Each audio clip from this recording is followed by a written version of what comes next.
My piece is about witnessing a friendship kind of fizzle out when one of our family friends let us know he had AIDS. He was closest and a little bit close to my older sister Tammy. So this is for these two lovely people that just kind of went their separate ways. Issue in the tissue, aka lace. They were born states apart in the same hour on the second day of March, 49 years ago. They grew for 15 years in separate abusive households until fate moved them across from each other on 42nd Street. She, a girl seeking meaning between a few guys' thighs. He the same, but he had to keep his blaze contained. Their friendship connected, there was never room for shame, and on their 21st birthday, they both slept with strangers. A relationship formed out of her one-night stand, but out of his grew the virus. She was the first person he told, and he never thought their seasons of love could grow cold. For 7 years, they knitted their American quilt with kindred thread. They were such pretty lace. There was no time for naivete's knitted face until the 28th year when she discovered she was pregnant. And on that same day, his CD4 T cells began their downgrade.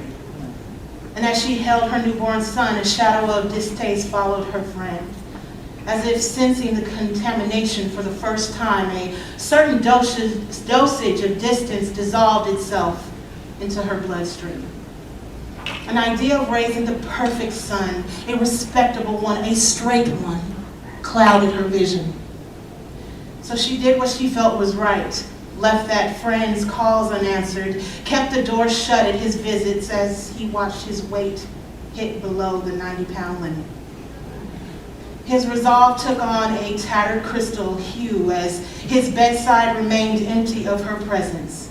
And she didn't lift a foot to attend his November funeral. He was 32. She nurtured, grew her son proud, and he of the open crowd bloomed as all wildflowers do, full in free-loved air.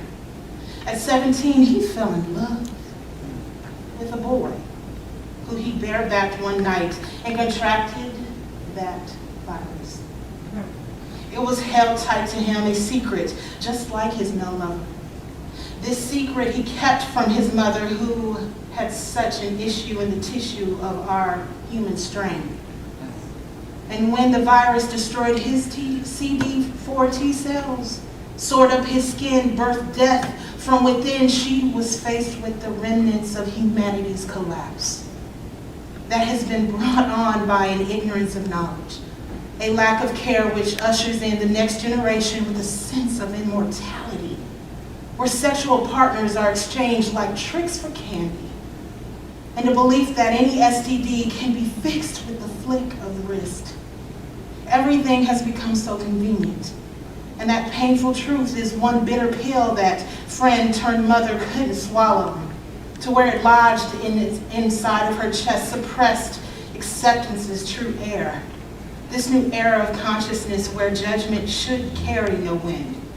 That in order to grow, all seeds need knowledge to bloom onto full potential. They need that colorful patchwork quilt to comfort them in the winter of their lives. Fuse it with understanding that an issue in the tissue is a part of our human strain now. It should not be held close to the bosom as a secret for secrets. Birth a shade that breathes chokeful weeds, suffocating unity's dreams. No. That issue in the tissue is a call to embrace all, to become such pretty lace.